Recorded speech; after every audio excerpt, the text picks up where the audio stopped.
সিন্ডিকেটের ব্যবসায়ীরা, সালমান এফ রহমানদের মতো চোর বাটপাররা এই দেশে খেজুরের দাম, চুরির দাম, তেলের দাম বৃদ্ধি করেছেন।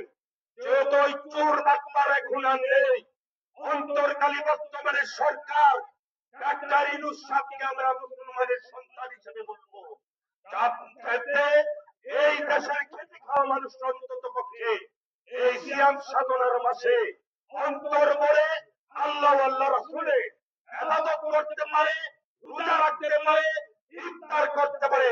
কিন্তু মাত্র কোন ধরনের কোন রকমের কোন ছুটপাট মারা যাবে মাথা দাওয়া দিয়ে কোন সিন্ডিকেটের মাধ্যমে কোন ব্যবসা বাণিজ্য করতে না পারে। এই কারণে আপনারা আমরা সকলের এই সচেতনমূলক কাজকর্মগুলো আপনারা আমার করতে হবে। কারণ আবু সাইদ ভাইয়ের রক্ত, মুক্ত ভাইয়ের রক্ত এখনো পর্যন্ত সোনার বাংলাদেশের জমিন থেকে শোনায় নাই।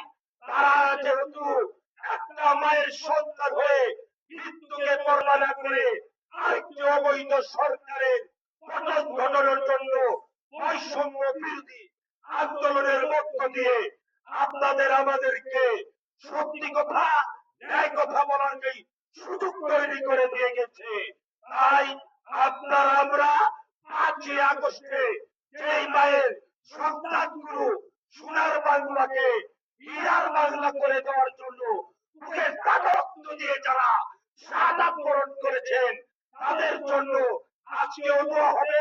পবিত্র রোজার মাস করে জাকির খানের পক্ষ থেকে আপনাদেরকে অনুরোধ করবো, বৈষম্য বিরোধী ছাত্র আন্দোলনে যে সকল ছাত্র ভাইরা আমার মায়ের সন্তানরা ইন্তেকাল করেছেন, শাহাদাত বরণ করেছেন, সকলের রূহের মাগফিরাতের জন্য আপনারা আমরা সকলে দোয়া করব ইনশাআল্লাহ।